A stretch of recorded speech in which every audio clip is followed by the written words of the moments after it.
오늘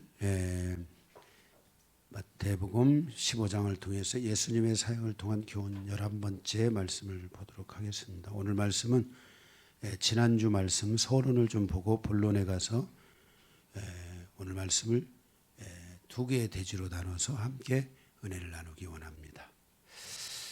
마태복음 8장에서 13장까지는 예수님의 공생애 가운데 AD 29년 1년 동안에 있었던 사역에 대한 부분들입니다. 예수님은 이 시간을 통해서 당신이 이 땅에 보내신 메시아라는 것을 온전히 드러내는 기간이며 자신을 따르는 무리들에게 하나님의 살아계심과 자신이 하나님이 보내신 메시아라는 것을 보여줘야 하는 시기였습니다. 그리고 지난주 14장에 넘어가면서 예수님의 사역은 새로운 국면을 들어가게 되는데 14장부터 25장까지는 예수님이 십자가에 죽으시기 전 6개월간의 사역에 대한 부분이라고 말씀을 드렸습니다. 그러니까 지금 지난주부터 이번 주 계속 25장까지는 예수님이 십자가에 죽으시기 전 6개월 동안에 일어났던 사역에 대한 이야기인 것입니다. 특별히 예수님은 이 기간 동안에 자신의 정체성을 드러내기 시작하는데 그것은 예수님이 십자가에서 죽으시는 예수님의 십자가의 이 순환에 대한 것을 제자들에게 고백하기 시작했다는 것입니다. 그러니까 예수님은 제자들에게 나는 십자가에서 죽을 것이다. 이게 텀을 두고 또 6개월 또 중간에 나는 십자가에서 죽을 것이다. 또 그리고 어느 이제 십자가에 지기 전 얼마 전에 또 제자들 앞에서 나는 십자가에서 죽을 것이다. 이렇게 예수님은 자신의 십자가의 죽음에 대한 것을 6개월을 남겨두고 중간중간 이제 마지막 그 부분을 두고 그 예수님이 십자가에 대한 것을 드러냈다는 것입니다. 제가 여러분에게 마태복음을 강의할 때 여러분에게 말씀드린 것 중에 하나가 마태복음에서 십자가를 보지 못하면 마태복음은 너무나 싱겁다 말씀을 드렸어요. 왜냐하면 뭐 병자를 고쳤다, 귀신을 쫓아냈다. 그러니까 교회는 귀신을 쫓아내야 된다. 병든 자를 고쳐내야 된다. 그러면 교회가 귀신을 쫓아내지 못하고 병든 자를 고치지 못하는 교회는 어떻게 되는 거예요? 능력도 없는 교회이고 교회가 또 잘못 그런 것에 또 목회자가 귀신 쫓아내고 병든 자를 고치기 위해서 또 괜히 능력 받는다고 또 기도원에 가서 소나무 잡고 꼬리 뽑다가 잘못하면 오히려 마귀에게 당해가지고 올 수도 있고 그죠? 그런데 우리는 예수님께서 사역하신 그 사역의 여정 속에 예수님이 뭔가를 병든 자를 고치고 귀신을 쫓고 하는 것에 주님께서 집중하셨던 것이 아니라 주님의 가야 되는 진정한 목적지, 진정으로 주님이 가시는 길은 바로 십자가의 여정이라는 것을 우리에게 말씀해 주고 있기 때문에 이 마태복음의 말씀을 통해서 예수님이 Son of Man, 하나님 사람의 아들로서 Son of God, 어떻게 하나님의 아들로서의 그 사명을 이제 이루면서 가시나 그 이름의 목적지가 바로 십자가인데 그 십자가의 여정을 가기 위해서 어떻게 하고 있는가에 이 말씀에 초점이 맞춰지면은 십자가를 위해 주님은 무엇도 하고 이렇게 많은 사역들을 예수님이 하셨다는 것을 알게 됩니다. 다시 말해서 교회는 치유하는 것도 좋고 귀신 쫓아내는 것도 좋고 뭣도 좋고 다 좋고 뭐 복지도 좋고 뭐 다 좋지만은 교회 안에 가장 중심이 되는 사역은 바로 십자가와 부활의 사역이 돼야 됩니다. 십자가가 없는 교회, 부활이 없는 교회는 가장 이 믿음의 이 기초고 말씀의 기초라고 할 수 있는 바로 기독론 머리 대신 예수 그리스도와 몸된 그 교회가 없는 것입니다. 구원론이 없는 것입니다. 교회는 영혼이 구원받고 죄에서도요 자유함을 얻는 것이 최고의 축복이고 그 안에서 그 구원의 패키지 안에 들어있는 모든 풍성함들을 이루어가면서 하나님의 영광을 위해 쓰임받고 하나님의 나라를 위해서 삶을 살아가는 여정이 성도에게 가장 복되고 아름다운 여정이라고 할 수 있는 것입니다. 그런데 교회가 능력을 하고 뭐 교신을 쫓아내고 그러면서 정작 영혼을 구원하고 영혼이 정말 지옥으로 가는 일들을 방치하고 있다면은 그것은 교회가 가야 될 진정한 중심을 잡지 못한 교회라는 것입니다. 실질적으로 제가 주변에 보면은 교회 보면 뭐 치유사에 간다, 뭐 예언한다, 뭐 능력 있다, 뭐하다 이런 교회들을 가 보면은 정작 뭐 치유하고 뭐하고 이런 것들은 뭐 하는지 어쩐지 모르겠습니다만은 하겠죠. 나는 뭐 한다고 믿고. 그런데 중요한 것은 뭐냐면 그들의 영혼이 구원을 받고 그들의 영혼이 말씀 위에 세워지는 것은 소홀히 하고 있다는 것입니다. 그래서 잘못하면 거기서 치유가 조금만 미끄러나면 영혼을 잃어버리는 이런 일들이 수도 없이 생길 수 있다는 것을 우리에게 말씀해 주고 있는 것입니다.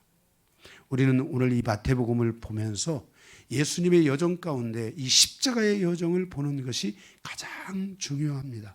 오늘 또 예수님께서 뭐 칠병이어의 기적을 행하시고 여기 병든 자를 고치시고 또 그 귀신 든 자를 여기 주님이 여기서 고치시는데 과연 왜 이 귀신 들리는 자를 고치고 있는가? 이 귀신 들리는 자를 고치는 이유가 뭔가? 무엇 때문에 이런 귀신 들리는 자가 지금 떠나가고 있고 또 여기 병든 자들이 고침을 받고 있는가? 이들의 목적지가 어딘가? 이들은 지금 이렇게 치유를 받고 귀신이 나감을 받고 이들이 결국은 어디에 있게 되는가? 이들이 질병이어를 통해서 기적의 떡을 먹고 난 다음에 이들은 진정 이들의 목적지는 어딘가? 그들은 어디에 서 있게 되는가 하는 것들을 우리가 정확하게 봐야 되는데 그것이 보이려면은 십자가의 여정이 보여야만이 그곳에 그 원하는 주님이 원하는 곳, 하나님이 원하는 곳, 하나님의 말씀이 원하는 곳에 그곳에 그 영혼들이 거기에 있게 된다는 것입니다. 많은 치유를 받아도요, 귀신이 나가도요, 이 목적이 없는 영혼들은요, 어느 날 가서 보면은요, 자기 일을 하고 있고 여전히 세상으로 가고 있고 여전히 자기 방식으로 살아가는 삶을 살고 있다는 것을 우리는 볼 수 있습니다. 이들은 치유를 받았어도 하나님과 관계가 없고 신앙과 관계가 없고 하나님의 말씀과는 아무런 관계가 없는 삶을 살 수 있다는 것입니다. 그래서 우리가 이 마태복음을 보며 예수님께서 십자가의 죽음에 대한 것을 말씀하신다는 것은 예수님이 자신이 가고자 했던 목적지를 이제 제자들에게 알려주려고 하고 있다는 것입니다. 그 목적지를 알려주는 이 과정에서 예수님께서 그 목적지에 가기 이전에 제자들이 놀라서 배반할까 봐, 제자들이 내가 십자가에 죽는다 그러면은 제자들이 놀라서 다 도망갈까 봐 예수님께서 자신이 하나님의 아들이라는 것을 보여주시기 위해서 지난주에 오병이어의 기적을 행하셨던 것입니다. 바다 위를 걸으셨던 것입니다. 그 바다 위를 걸으시고 오병이어의 기적을 행하신 주님을 바라보며 그들이 비로소 외친, 제자들이 외친 한마디가 바로 뭐였습니까? 주는 당신이 하나님의 아들이소이다. 그렇게 고백하고 많은 사람이 그럼에도 불구하고 떠나갔는데 제자들에게 너도 나를 떠나가느냐 했을 때 제자들이 하는 말이 주여 생명의 말씀이 주께 있사오매 내가 네게로 가오리까. 모든 사람이 다 떠나도 나는 결코 주님을 떠나지 아니하리라. 이 말은 무슨 말이에요? 주님이 십자가를 향해서 갔기 때문에 제자들도 결국은 십자가의 이 여정을 갈 것이고 그의 인생의 모든 여정이 주님의 십자가를 드러내는 여정을 가겠다는 것을 결단하는 시간이었다라는 것입니다. 이 복음이라는 것은 십자가만 있는 게 아니라 그 십자가 안에 사람을 살리고 사람들의 가정을 살리고 사람들을 이끌어내는 놀라운 생명이 있습니다. 그래서 예수님의 제자들이 그 당시에 십자가의 길을 가기로 결정한 것만으로도 이 지구촌은, 이 열방은 하나님의 구원에 의해서 놀라운 영광을 보고 하나님의 놀라운 역사에 참여하고 그 하나님의 놀라운 역사를 가져올 수밖에 없는 위대한 사건들이 시작되고 있다는 것을 우리에게 알려주는 것입니다. 실질적으로 12제자가 세계 각처로 흩어져서 그곳에 복음을 전했고 그 복음을 전한 그들의 심령이 그곳에서 다시 새 생명이 올라오듯이 하나님의 생명의 꽃으로 다시 피어나는 것을 볼 수 있었습니다. 제가 이따가 잠깐 시간이 되면은 이 부분은 좀 더 여러분들에게 예를 하나 들어서 말씀을 드리도록 하겠습니다. 이렇게 이 지난주에 그 오병이어의 사건과 바다 위를 거니는 사건은 예수님이 십자가를 진다고 했을 때 충격을 받는 제자들이 예수님을 떠나지 않도록 하기 위한 극단의 주님의 조치였습니다. 주님이 자신의 능력을 나타내 보여서 내가 이렇게 능력의 종이다라는 것을 알려주기 위한 것이 아니라 예수 그리스도께서 하나님의 아들이니므로 너희가 나를 떠나지 말라라는 것을 그렇게 하기 위해서 예수님께서 오병이어의 기적과 또 바다를 거니는 일을 했다는 것입니다. 그래서 이 오병이어의 기적이 이 종말의 시대에 다시 안 나타날 수도 있습니다. 만약 나타난다면 그것은 정말 중요한 하나님의 사역에 있어서 절대적이고 아주 중요한 하나님의 복음과 십자가와 그리고 하나님의 나라와 관계된 중요한 사건이 있으면 또 그런 일들이 일어날지 모르겠지만 우리는 그런 일이 일어나는 것이 그렇게 중요하지 않습니다. 왜냐하면 주님께서 그 무리를 거니시고 그 이어의 기적을 통해서 베풀어 주신 그 은혜로 제자들을 붙들었고 그 붙든 바 된 제자들이 우리에게 복음을 전했고 십자가의 복음과 부활의 복음을 우리에게 분명하게 증거해 주었으므로 우리는 그 바다를 걷지 않고 우리가 그 오병이어의 떡을 먹지 않아도 우리는 배부를 수 있으며 꼭 그걸 발로 바다를 건너야 됩니까? 배 타고 건너면 안 됩니까? 제자들의 헌신으로 우리는 배 타고 다 건널 수 있게 했고 제자들의 헌신으로 우리는 그 주님의 십자가를 믿고 구원을 얻을 수 있게 된 것입니다. 그래서 이 마태복음의 여정에서 중요한 것은 바로 그 십자가의 여정을 절대로 놓치면 안 되는 것입니다. 그런데 바로 그때 지난주 말씀 가운데 세례 요한의 죽음이 있었습니다. 이 세례 요한의 죽음은 예수님의 십자가의 죽음을 예고하고 있기도 했지만 그 당시에 예수님이 십자가를 향하여서 가시는데 그 당시에 그 종교 지도자들, 영적 지도자들이라고 할 수 있는 이스라엘 안에 있는 바리새인과 서기관과 헤롯 왕과 그리고 사두개인과 기타 등등 많은 종교 지도자들이 미혹되어 있었다는 것입니다. 비진리에 미혹되어 있고 어둠에 미혹되어 있었다는 것입니다. 여러분, 진리가 드러나면 어둠과 미혹되어 있는 것은 반드시 심판을 받게 되어 있습니다. 그들은 어둠의 세력에 미혹되어 있으므로 이스라엘에 과연 미래가 있는가? 종교 지도자들이 그 당시 그 이스라엘의 지도자들이 어둠에 미혹되어 있었기 때문에 과연 그 나라에 그 이스라엘에 비전과 미래가 있었는가? 진리 안에 있지 않다는 것이며 이들이 하나님의 뜻을 따라가지 않는다는 것인데 그 하나님의 뜻을 따라가지 않고 진리 안에 있지 않으므로 이 지도자들에 의해서 이스라엘 전 공동체는 하나님의 비전을 가질 수 없게 되었다는 것입니다. 결국 하나님의 말씀에 대한 미래와 비전을 잃어버리고 있다는 것은 말라기 선지자의 예언처럼 새로운 이방인의 시대가 오고 있다는 것을 보여주는 말씀이었습니다.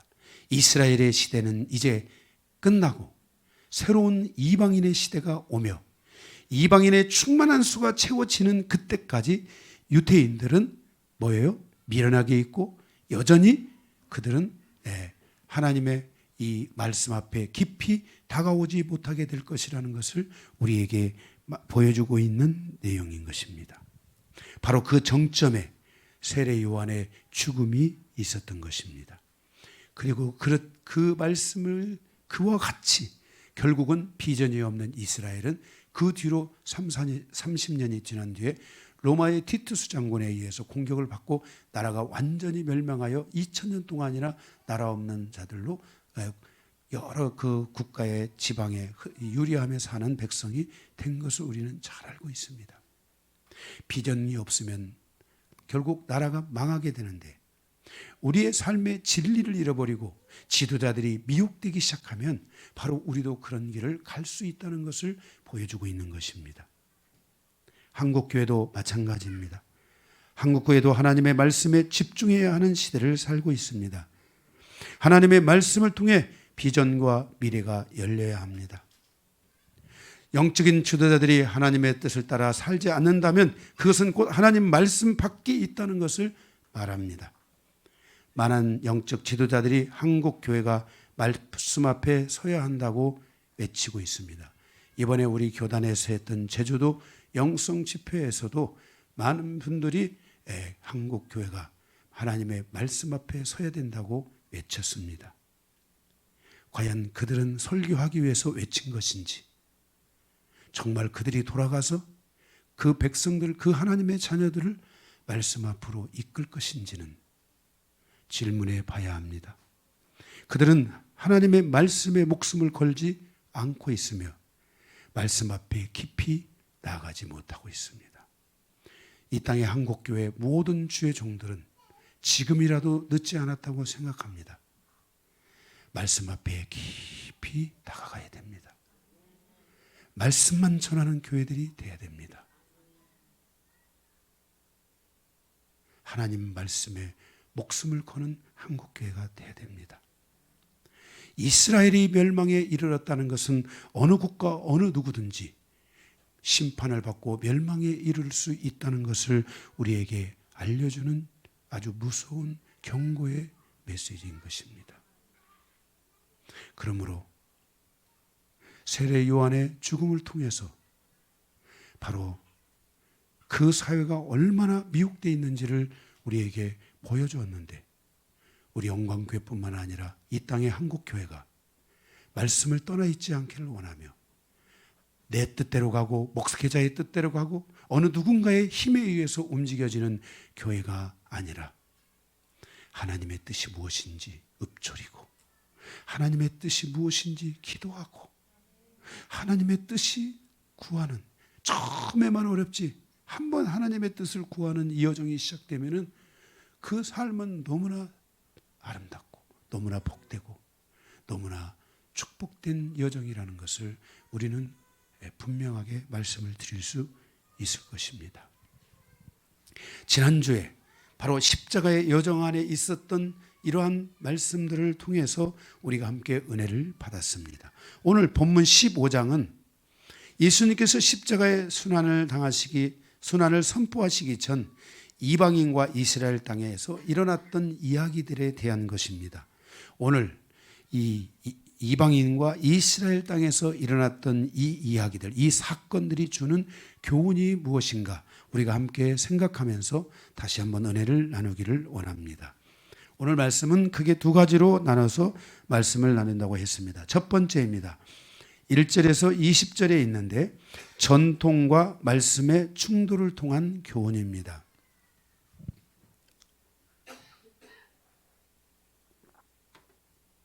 거기에 보면 2절에 장로들의 전통이라는 말이 있습니다. 이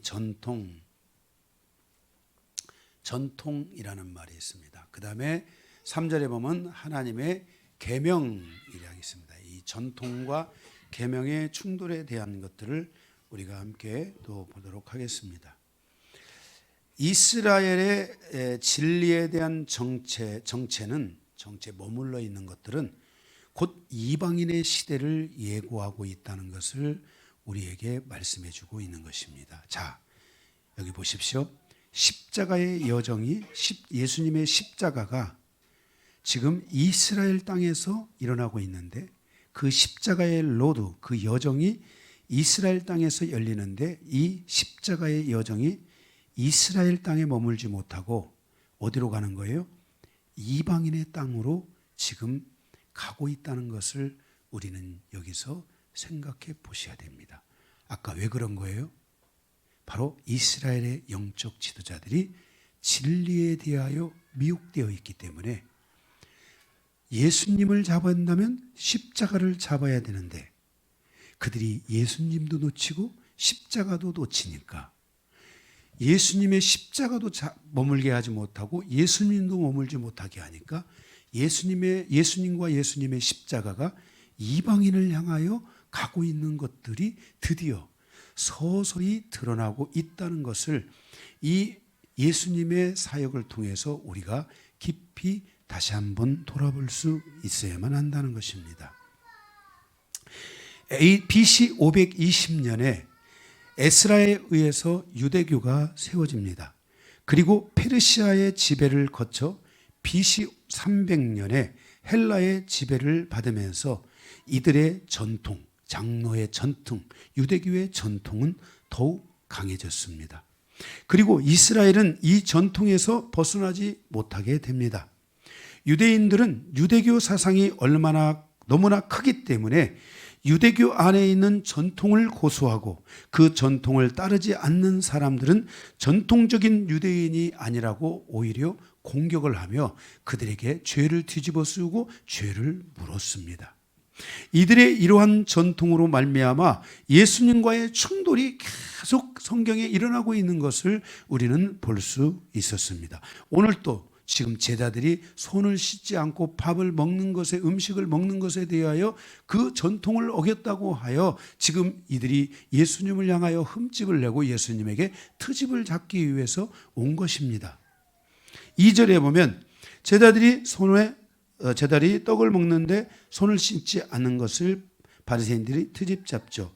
그러자 5절에 보니까 부모를 공경하지 않는 사람들이 변명하기를, 예수님이 너희는 부모를 공경하지 않는다 이렇게 말하니까, 그러면서 그들이 부모를 공경하지 않는 이유에 대하여 부모를 공경하지 않는 사람들이 변명하길, 우리는 하나님을 섬겼기 때문에 부모를 섬기는 것을 면제받았다.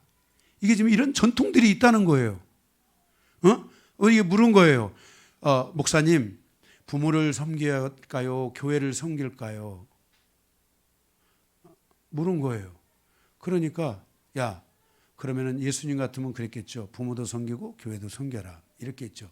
그런데 이들이 야, 그러지 말고 교회를 올인해서 섬겨라. 그러면 부모 섬기는 것은 면제해 줄게. 이런 전통을 세운 거예요. 그러니까 이들이 어려우니까 교회를 섬기고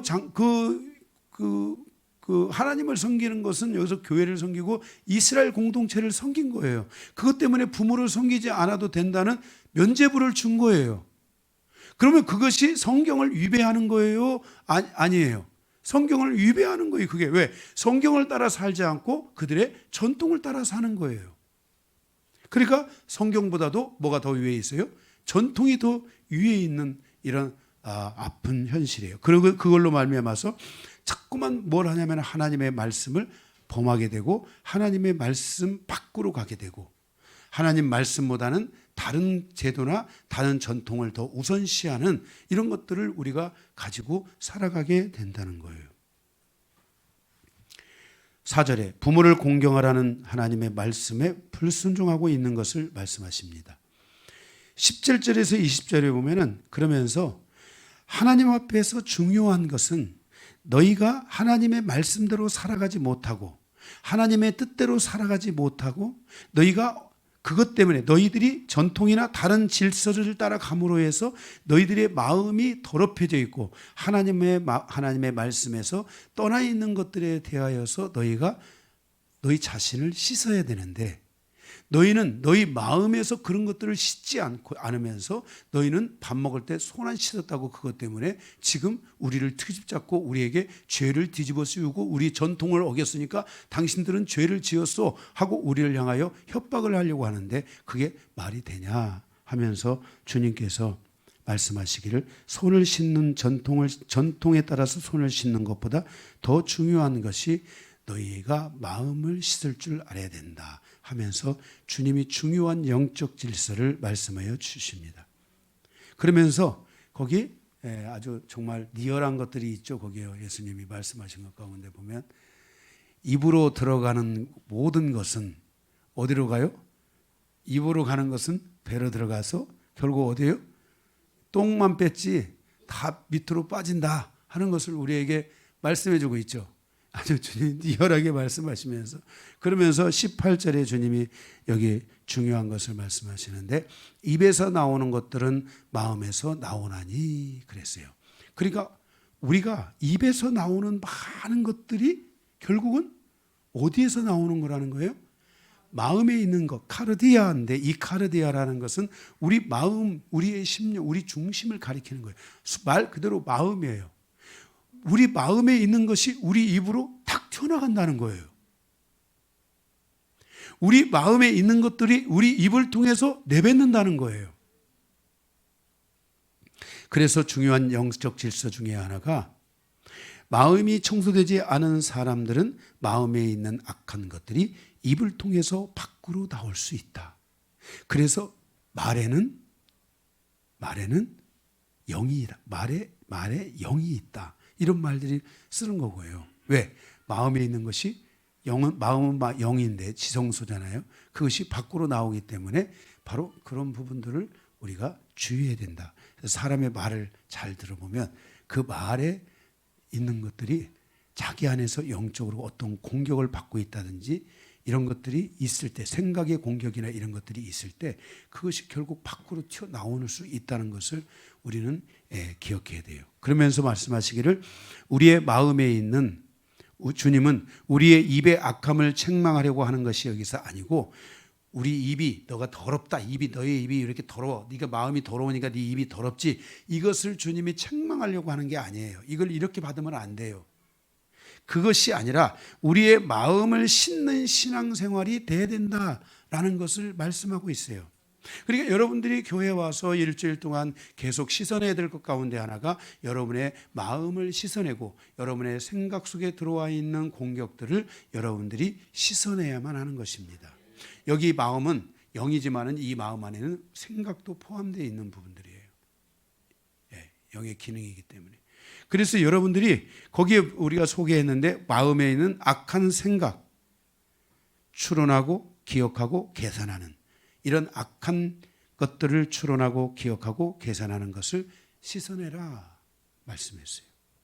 우리가 주님 안에서 진리 안에서 순수해져야 되는데 가벼워져야 되는데 자꾸만 우리가 지나치게 우리가 계산으로 돌아가면서 잘못하면 우리가 악에 빠지고 우리가 어둠의 손을 자꾸만 우리가 터치할 수 있게 된다는 거예요. 사단이는 한번 봐주기 시작하면요, 이제 찰딱 거머리처럼 달라붙어서 기회만 있으면 나를 찾아와 나를 괴롭힙니다. 그래서 우리가 이런 것들을 자꾸만 비워내야 됩니다. 살인에 대해서 살인은 인간관계의 독소다라고 원어에서 표현하고 있는데 미움, 살인의 동기들, 살인의 추억이 아닙니다. 살인의 동기, 살인의 동기, 분노의 에너지들, 이것들을 씻어내야 됩니다. 여러분, 우리가 살인이라는 것은 미움이 하나의 동기가 되고 원인이 되고 분노가 원인이 되고, 그렇죠. 그래서 홧김에 이런 일이 일어났다, 이런 얘기 있잖아요.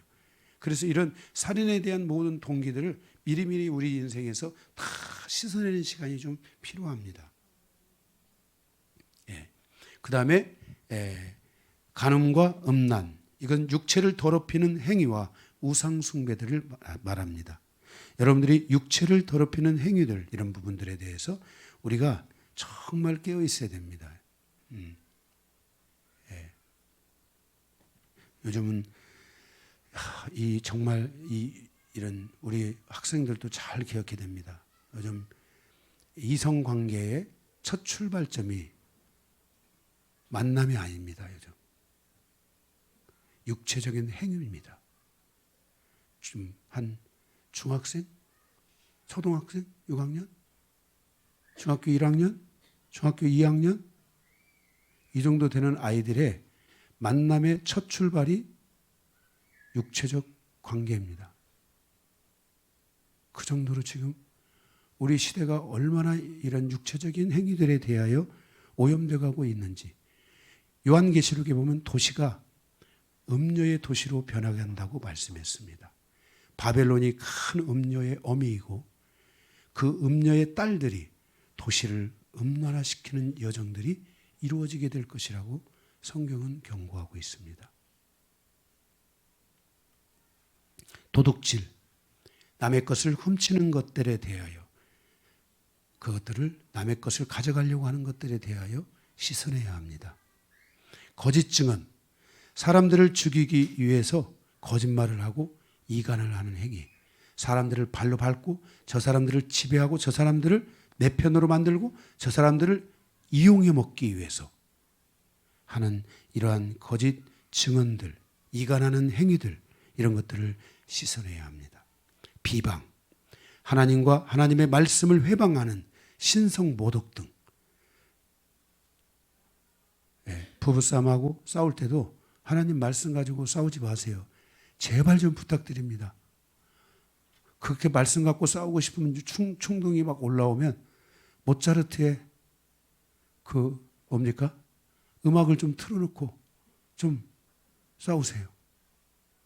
모차르트를 혐오하면서. 왜 말씀을 갖고 싸우십니까? 말씀을 여러분들 부부싸움 할 때는 좀 그런 것들 내려놓고 싸우세요. 자기 타이틀 내려놓고 싸우세요. 자기. 아멘? 서로가 직분 가지고 공격하고 그런 거 제발 하지 마세요. 내려놓고. 우리가 직분이 문제가 아니라 내가 문제거든요. 그래서 그걸 내려놓고 싸우고, 그걸 내려놓고 다 화해하고, 싸울 때는 싸우고 또 화해하고, 그리고 다시 싸우지 않기를 결심하고. 제가 볼 때 우리 부부 예를 들어보면 한 1000번은 결심하면 안 싸우게 되는 것 같아요. 그러니까 여러분들도 싸우고 또 다시 안 싸우기로 결심하고, 그렇다고 해서 나는 900번 했으니까 앞으로 100번 더 해야지 이러지 마시고, 빨리 끝낼수록 좋은 겁니다. 그렇게 하시고 이런 것들을 다 내려놓고, 계급장 다 내려놓고, 인간이 못됐으니까 못된 인간끼리 서로 싸우고 화해하고. 아멘? 그리고 다시 또 타이틀 달고 살아야 되지 않겠어요? 일터 가면 다 사장님이고 선생님이고 다 의사고 다 기잖아요? 타이틀 그거 달면 얼마나 부끄럽습니까? 싸울 때는 그냥 싸우고, 이제 다시 타이틀 달고 무게 잡고. 저도 토요일 날 주일 날 싸우고 타이틀 내려놨다가 힘든 마음으로 다시 타이틀 얹고 주일 날 아침에 나와서, 요즘은 그게 없지만 설교할 때도 있었어요. 그러니 그런 나의 이 타이틀이 얼마나 무거웠겠습니까?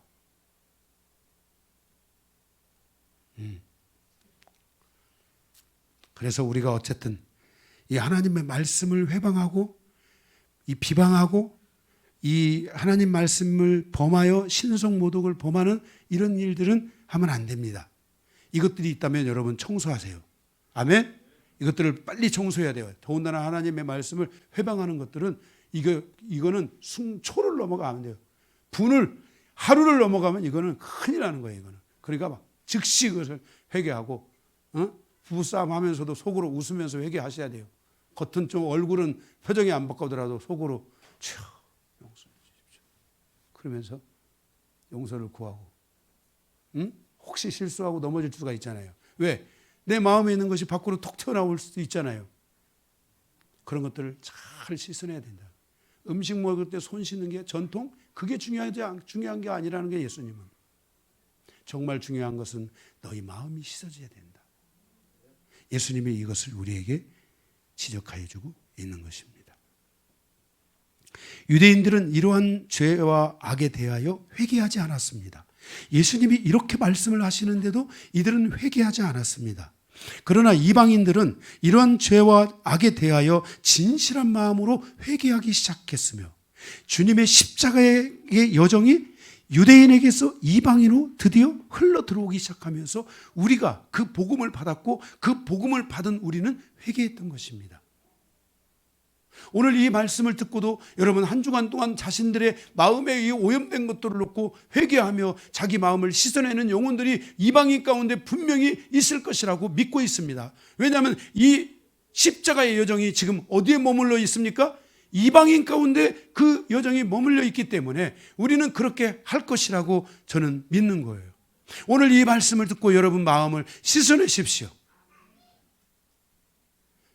교회에 올 수 없으면 차를 타고 가면서, 아무도 없는 공간이 된다면 집에서라도 독방으로 들어가 홀로 주님 앞에 앉아서 용서를 구하고 긍휼을 구하며 다시 우리의 여정이, 주님의 여정이 십자가이게, 우리의 여정도 십자가에 대해야 되고, 주님의 여정이 부활이기에 우리의 여정도 부활해야 되고, 주님의 여정이 하나님의 나라이기에 우리도 하나님의 나라에 이르는 이 여정을 가야 될 줄로 믿습니다. 우리가 이 땅에 강건하면 70이요 80을 살아도 이 땅에 있는 모든 것은 불타 없어질 것이라고 하박국 선지자가 예언하고 있는 것처럼 우리의 본향은 바로 하나님의 나라인 것입니다.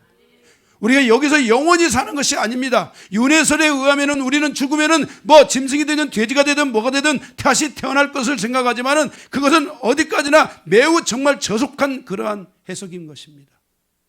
우리의 몸은 다시 썩지 아니하고 우리가 지금 입고 있는 이 몸은 다시 썩지 않습니다. 이 몸은 부활할 것입니다. 영원히 살 것입니다. 그래서 여러분들이 자신의 마음속에 있는 것들을 씻어내는 것이 얼마나 중요한지를 알아야 됩니다.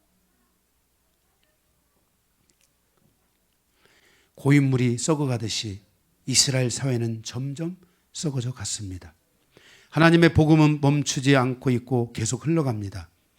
이스라엘이 복음에 대하여 정체되어 있는 틈을 타고 하나님의 복음의 생명이 이방인 안에 흘러갔습니다. 하나님의 복음은 멈추지 않습니다. 그것은 흐르는 물과 같아서 하나님의 생명을 탄생시키지 않는 나라는 결코 하나님의 심판을 받게 될 수밖에 없습니다.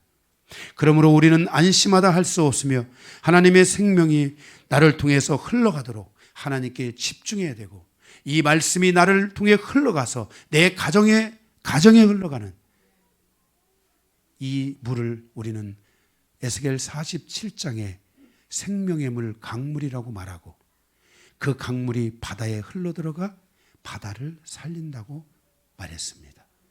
여러분 한 사람이 그 마음을 씻어내는 그 하나님의 살아있는 은혜를 가지고 가정에 돌아간다면 가정을 살리고 가정을 치유할 것입니다.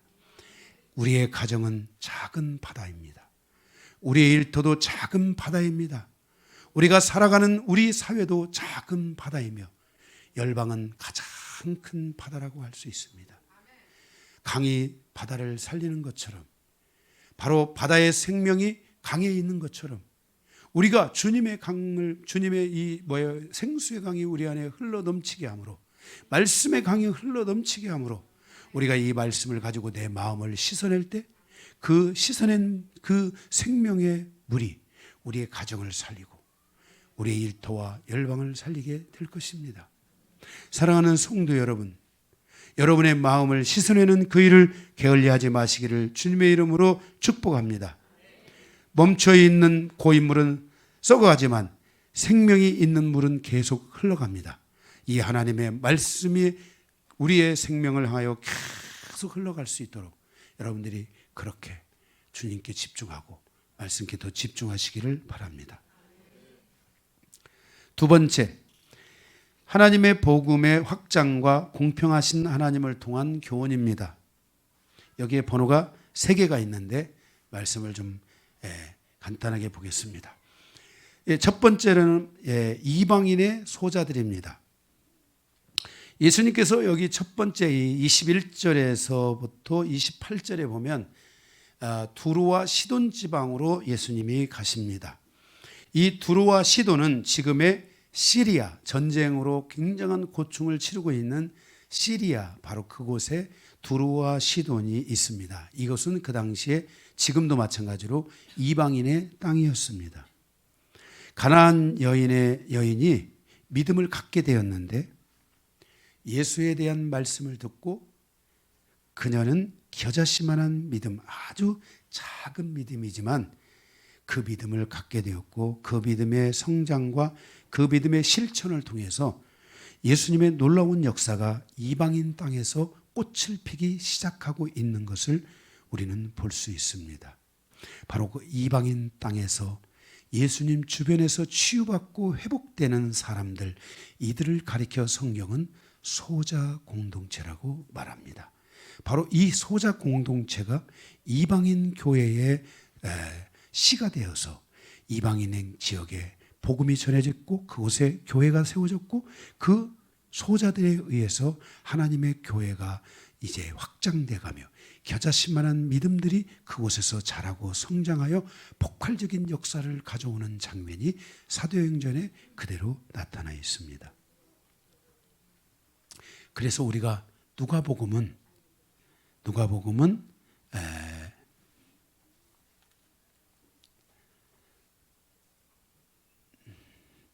의원 누가가 누가복음을 기록했는데 예수님의 행적을 기록했고 사도행전도 누가가 기록했는데 사도들의 행적을 기록한 것입니다.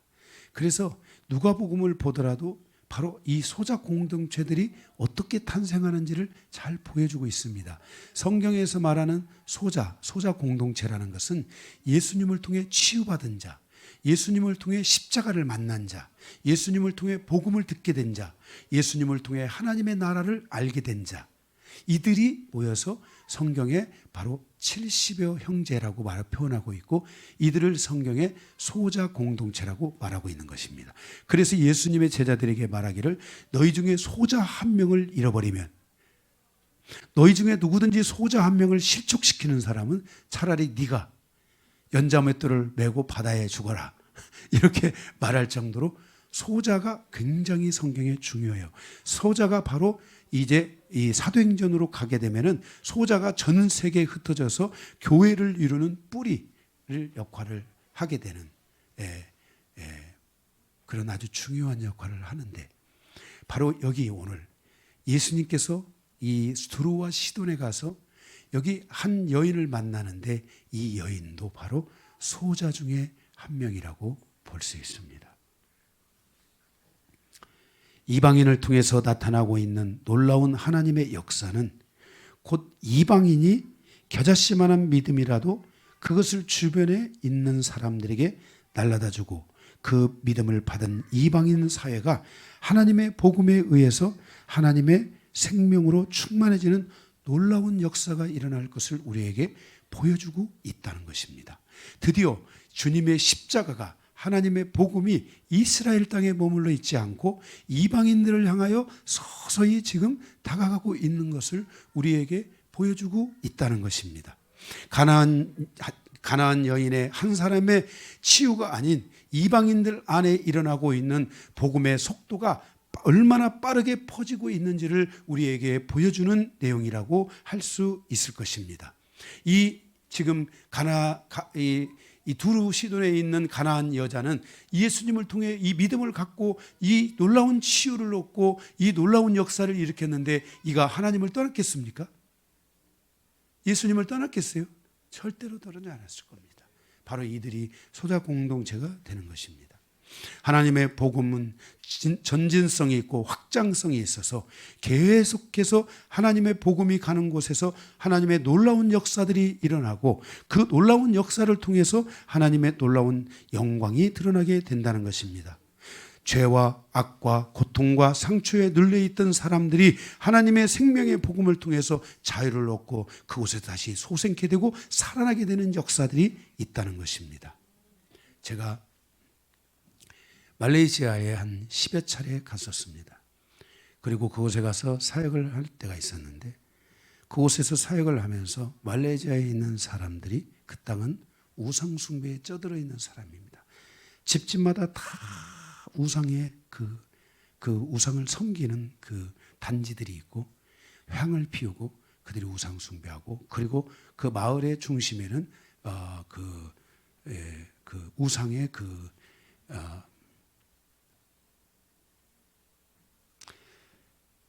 그걸 뭐라고 하지? 성경에 뭐라고 나와 있죠? 산당들, 우상의 산당들이 있어가지고 그 산당을 이렇게 차리고 거기다가 향을 피우고 이렇게 하면서 또 전체가 다 지역적으로 그렇게 또 우상을 섬기고 하는 이런 일들이 있습니다. 이렇게 우상이 많고 잡신이 많고 이런 어둠의 영이 많다 보니까 사람들이 다 그 아픔과 상처에 쩌들어 있습니다. 정말 툭 하면 쓰러질 것 같아. 사람들의 막 그냥 그 심령 자체가 희망이 없습니다. 소망이 없습니다. 그 중에서도 여자들은 남자들의 그 힘에 지배를 당하면서 너무나 많은 상처와 아픔 때문에 정말 막 좌절과 이런 것들을 느끼고 있는 거예요. 그러다 보니까 그들 안에 상처와 어둠이 그들을 완벽하게 지배하고 있는 거예요. 말레이시아, 싱가포르, 대만, 인도, 제가 이런 나라들을 가서 그들을 접해봤을 때 그들의 영혼에 거의 정말 거의 100이면 99명 그렇게 시달리고 고통하고 있어요. 그런데 이 하나님의 이 복음이 그들에게 던져지면, 그리고 그 복음이 그들에게 들어갔을 때, 여기 이 여인이 개들도 주인의 상에서 떨어지는 부스러기를 먹나이다 라고 말한 것처럼 하나님의 이 말씀의 부스러기를 던져주는데 그 부스러기를 먹고 그들이 치유가 일어나는 거예요. 그들이 그 부스러기를 먹고 힘을 얻는 거예요. 그들이 그 부스러기를 먹고 거기서 새 희망을 걷는 거예요. 하나님의 복음은, 하나님의 말씀은 이렇게 세상의 그 어떤 가치로도 비교할 수 없는 생명력이 있어서 사람들의 그곳을 그 어둠에서 건지고 고통에서 건지고 치유하며 희망 없는 그들에게 희망을 주고 비전을 주는 놀라운 역사들을 그들에게 일으키게 한다는 것이에요. 그리고 그들이 살아나는 거예요. 다시 힘을 얻는 거예요. 그리고 하나님을 바라보는 거예요. 그들의 인생의 여정에 십자가는 생명입니다. 그들의 여정에 있어서 십자가는 그들의 생존이며 그들의 미래이고 그들의 비전이었습니다. 그리고 그곳에서 다시 새 희망을 가진 영혼들이 새로운 꿈을 갖고 새로운 비전을 갖고 거기서 일어나며 새로운 역사를 일으키는 바로 주역들이 되며, 그것이 그 가정을 변화시키는 역사들을 가져오기도 하고, 그것이 그들의 일터와 사회를 변화시키는 역사를 가져오기도 하고, 그들이 그 지역과 민족사를 변화시키는 놀라운 역사들을 가져오게 되었다는 것을 기억해 주시기 바랍니다. 이방인들, 오늘 이들은 소자인데 바로 이 소자들에게 십자가의 여정이 이어지고 있고, 하나님의 복음이 유대인에게만 전해졌는데 이제 이 복음이 이방인들에게까지 가서 이방인들을 깨우기 시작하여, 유대인들은 정작 회개하지 않지만 이방인들은 회개하며 자신들의 마음을 씻어내며 어찌할꼬 하는 심령으로 하나님 앞에 나와 십자가를 믿고 하나님을 믿고 예수 그리스도를 믿고, 다시 그들의 육체가 상처받았지만 이제 이 육체가 주님 안에 새롭게 거듭난 것을 믿고 말씀 안에 거듭난 것을 믿고 그들의 심령들이, 그들의 육체가 다시 한번 새롭게 힘을 얻어서 복음과 함께 전진하고, 복음과 함께 그들의 육체가, 그들의 영혼이 놀라운 확장성을 일으키는 것을 보았습니다.